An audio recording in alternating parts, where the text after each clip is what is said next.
Hey guys, welcome to another video, Purple Political Talk here, and today we're going to be talking about the latest 2020 presidential election polls and how Joe Biden is performing very well when it comes to the most recent polling data we have from a lot of key battleground states. So we're going to be using the 538 website to look at the polling averages as well as some specific polls that have come out recently to look at how this election is going and why Joe Biden has a surmountable lead, which for the Trump campaign is not impossible to come back, but it's not going to be easy. So before we begin, please remember to like, subscribe, and turn on post notifications to be up to date with our latest content. So let's get started. So first, I want to begin by talking about the nationwide polling averages, which show us how the election is looking at a nationwide popular vote type scenario. Now, when it comes to the nationwide polling data, we have Joe Biden ahead 7% over Donald Trump exactly. Joe Biden's at 50.5%. Donald Trump is at 43.5%. These are very solid numbers for Biden. There hasn't been one point on this election that Donald Trump has led in the popular vote nationwide in the nationwide polls. And we are going to see here a lot of similar trends, especially in some of these swing states that Donald Trump during the pandemic or during the first days, he was holding ground. He was doing pretty well. Then came the first issues of the pandemic and kind of starting to get more hope. That's when it started to tighten up a little bit more. After that came the Black Lives Matter movement, which really damaged the president's campaign, at least for that summer months, where he did pretty bad in polling data comparatively where he was maybe earlier on the election season. And now we're seeing an uptick in his polling numbers. And in a lot of key battleground states, we're seeing Donald Trump come back and getting super close or getting closer than he ever was, which is very interesting. Looking at some of the recent polling numbers to kind of tell where are we looking at right now. So most recent polls have Biden plus 11, Biden plus 10, Biden plus 5. We have a Biden plus 4 poll, and then we get new polls every single day. So we see pretty constant numbers. Fox News is a very good pollster. According to 538, they take them in as polling institutions, not news sources or anything. They have Biden ahead plus 5. And remember, 538 weighs their polling numbers. So their national average shows Joe Biden ahead by 7%. It's a substantial margin for Donald Trump to come back. But again, nationwide polls do not matter. And we've talked about this before because nationwide polls show essentially what the whole nation is thinking. Of course, it definitely could be an indicator. However, this is more based on the popular vote. What really matters is some of the polling data in some of these states. So now let's take a look at some key swing states and look where the polling data is right now and where is the election headed. So right now we're looking at the state of Arizona where Joe Biden has started to make his lead a little bit bigger. Right now he's about 5.1%. He had a little bit of an uptick yesterday when one of the most recent polls came out. Honestly, this shows us that Joe Biden is doing very strong, especially in the state of Arizona. Even during the tough times for the Trump campaign, Joe Biden never led in polling averages by more than 5%, which is good considering in a lot of these states, including states like Florida, Joe Biden started leading by substantial margins. In the state of Arizona, one of the things we're going to see definitely is the moderate vote come out. And at this point, it looks like it might go to Biden. But again, there's the Black Lives Matter and riot movement, which for some Americans, it's changing their minds, especially in those suburban areas where for a lot of them, they find a lot of those things too violent. So looking at the polls that we do have, I mean, Donald Trump has led in Arizona before, and he was leading for a big part of March. I mean, until the pandemic hit, and since then he hasn't led since at a polling average basis. And this election looks like in Arizona, it's getting tougher and tougher for Trump. He took ads out of there, and the Democrats have a lot of momentum, especially with that Senate race there. Again, this is all about momentum and how you're able to manage your resources. And at this point, the Democrats are heavily appealing to the voters in Arizona. Of course, there's always going to be Trump supporters in all states, as red or blue as it could get. However, I think at this point, just looking at how the general state is voting with expected turnout to be high amongst Latinos, these different things do matter, and the Democrats have an advantage. So that was the state of Arizona. Looking now at the state of Florida, this state has gotten pretty close as of recently because we have started to see some polling numbers that are not, as encouraging for Joe Biden as they once were, especially in when it comes to the Hispanic vote, where Joe Biden has started to underperform by a substantial margin to Hillary Clinton. In Miami-Dade County, the most blue county, or one of the most crucial counties, that's by raw votes where the Democrats get their most votes. They have lost 15% support in that county. And at this point, that's 150,000 votes we're talking about if we're comparing it to 2016 turnout. And if you think about it, that is not great. That's essentially Donald Trump's lead in 2016, well, maybe a little less, doubled. That's more votes you're going to have to make up in other places. Amongst Hispanics statewide in Florida, we have Donald Trump leading by a narrow margin, but Hillary Clinton won here by around 20%. So I think at this point in time, it's interesting to see, especially amongst Hispanics, which are a crucial part of Democrat victory. And that's why we're seeing these polls narrow up. The most recent polls, or polling averages, have Biden ahead by only 2.7%, when in the kind of mixed of like the late June, where Black Lives Matter really affected the Trump campaign, as well as the deadly aspect of the virus, 7.2% in favor of Biden, and this race has narrowed down 5%.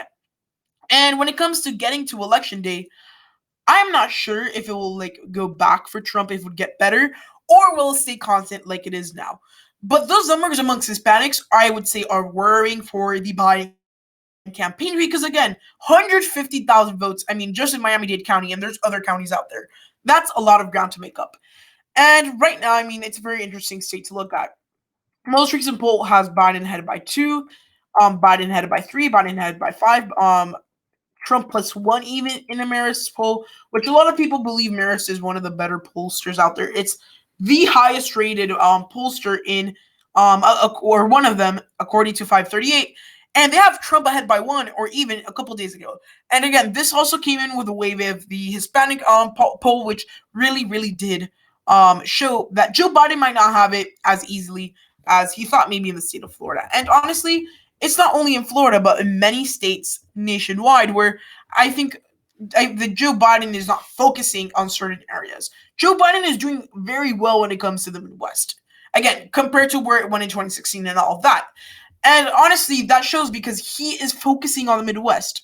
He sent Kamala Harris out to campaign in other places, and he's been very heavily focused in the Midwest. Donald Trump has started to diversify the map a little bit. He's not focusing solely on one place. And Joe Biden, for him, that's not a bad strategy because that's all he needs to win.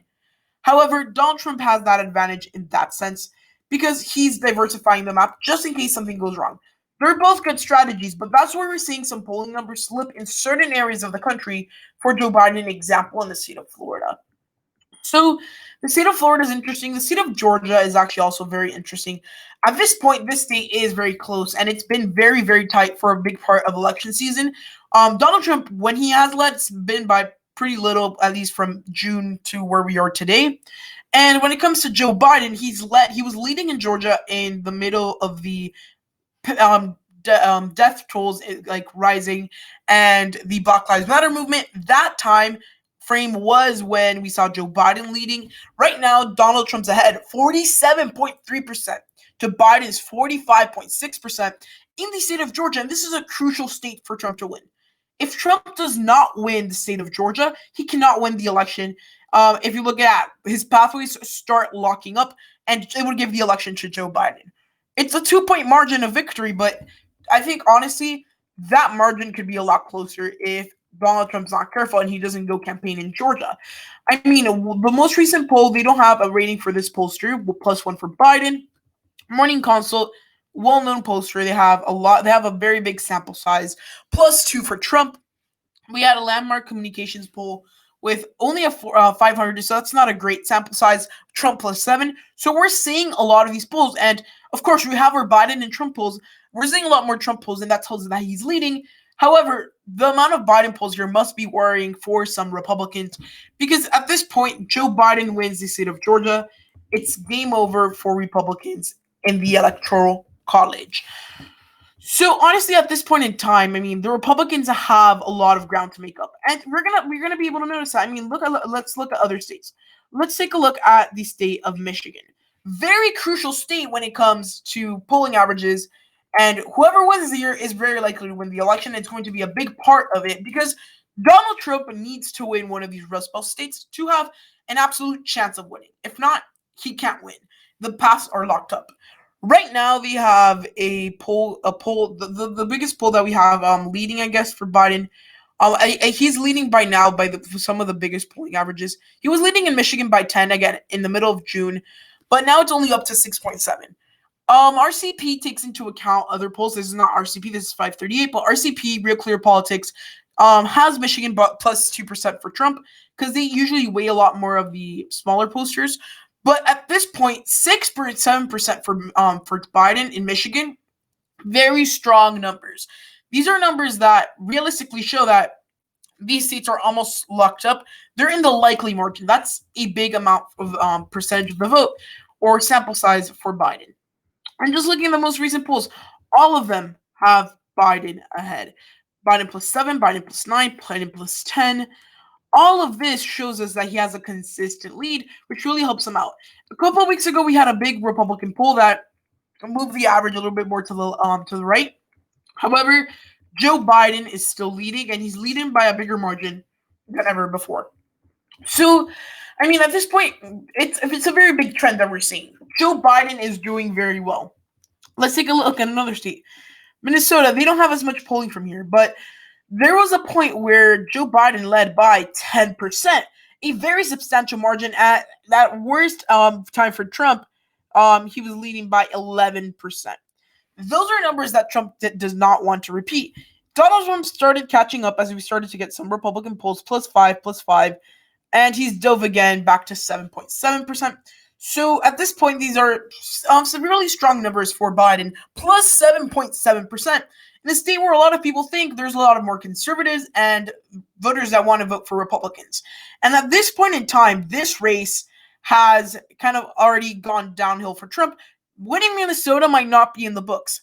Again, anything is possible, especially since we don't know what's going to happen from here to Election Day. However, 7.7% victory in the polls, essentially a couple weeks before the voters cast their ballots because of early voting and mail-in voting. Those are very strong numbers for Biden again. And that's a trend that we're not only seeing in the Midwest, we're seeing it in other states.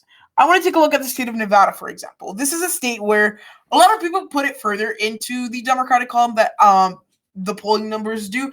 I do that. I put it more in the 8% range. But right now, I mean, Donald Trump has started to go up a little bit in Nevada, but Joe Biden still has a 5.7% lead. And something that's interesting here is that Joe Biden has the same amount of leading or the same lead in Nevada than he does in Michigan. Again, Nevada is a state that's interesting to analyze because there have a lot of Latinos and the economy is kind of shaken up and all of that. But then also there is a big Democratic base. And at this point, the Republican Party is very far behind in Nevada, 5% to make up. And it stayed pretty consistent during this whole time period. Biden led at his peak by 8.7%. Now all of that is completely narrowing down a little bit. We're almost at 6%. Again, strong numbers for the Biden campaign. And we're seeing different areas of the country, parts of the Sun Belt, parts of the Midwest, in Georgia. And I mean, just take a look at other states. Let's take a look at the state of North Carolina. This is a very close race. And it's always going to be tight. It's going to be down to the wire, this race. Currently, Donald Trump is losing to Joe Biden, plus 1.3% for Biden. Very strong numbers. Again, we're seeing strong numbers. And this number, if this holds up, I mean, all these numbers that we're seeing, Biden is in to win by a landslide. However, something that's interesting is the same thing of the Electoral College kind of applies here with the popular vote. You could win by an Electoral College landslide, but that necessarily doesn't mean you win by the popular vote by a landslide. However, in this case, I think it might. And I think Biden could go and win the state of North Carolina. I would personally put it like with my analysis, with like other polling data involved, forecasts, all these different things, slightly for Trump, maybe in less than 1% for Trump. However, Biden leading plus 1.3%. is a pretty good number, I guess, for his campaign. Very strong numbers for him. And again, that's another symbol. So Joe Biden is generally doing better, nationwide. But I want to take a look at states like Ohio. Biden has started to catch up a little bit. The lead is narrowing for Trump. And again, we are seeing a similar trend that we're seeing here. Midwest, the Democrats are going up because Joe Biden is focusing in that area of the country. And in the Sun Belt, where we've seen other polls, maybe Joe Biden has gone a little bit up, but it's not been that drastic. There was a point maybe a couple weeks ago, early September, 1.9%. The lead has narrowed down to 1%. So he essentially lost 1% in the polling numbers there, Donald Trump. So honestly, at this point, very, very big state, for Trump again. He does not win Ohio, he can't win the presidency. And we're seeing the same thing with a lot of these polls. Pennsylvania is a lot closer, and there's a lot more polls here. And still, Joe Biden still has a pretty big lead. Donald Trump is only 5% behind, which, if you ask me, that's a substantial margin to be behind. However, in 2016, Donald Trump was a little bit behind this time around. However, I think, honestly, since Joe Biden is appealing to these candidates, he's campaigning and pouring a lot of money into those states to solidify them, I wouldn't be surprised if this lead maintained. Again, things can change, and in politics, things change daily. However, I think, honestly, at this point, we're looking at states like Pennsylvania to start solidifying for Biden. And it's a big trend we're seeing everywhere. And now I want to take a look at the state of Texas. Very, very, very tight. There was a point in time where Joe Biden did lead, and it was very narrow. He led by 1% because a lot of polls came in. And then Donald Trump took it away. He started leading by a larger margin. However, now this race is coming down to the wire. We're currently at a 1% margin for Donald Trump. That is closer than the state of North Carolina. So, that's expected, but it's a very, very close race at this point. And in the state of Texas, a state that has been solidly Republican for a long time, these numbers are very worrying for the Trump campaign. And 538 accurately shows us how the election might turn out. Again, this is not what's going to happen because this is like a practice. Polling numbers, I would say, are a practice to general election results because you could practice or you could get as much anticipation as possible. But what truly is going to be what defines the election is when Americans go cast their ballots on November 3rd. So, overall, this election has been all over the place, all over the place. And I think we can agree with that. That this race has definitely changed a lot. And we are looking to have a very, very, very, close race until the end. As we start getting closer to these debates, we're starting to get closer to kind of the, October surprise, if you could call that. All these different things that are affecting in this election. However, Joe Biden has a very big lead as of now. Things can change. However, the lead is very big for him, and he has stayed pretty consistent all throughout election season. So guys, this is it for this video. I hope you guys enjoyed the video. If so, please give it a huge thumbs up, like, subscribe, and turn on post notifications to be up to date with our latest content. Guys, we're only a couple dozen subscribers away from reaching 1,000 subscribers. If you haven't yet, so please remember to like, subscribe, and turn on post notifications. It would really help out the channel. So guys, I hope you enjoyed the video, and goodbye.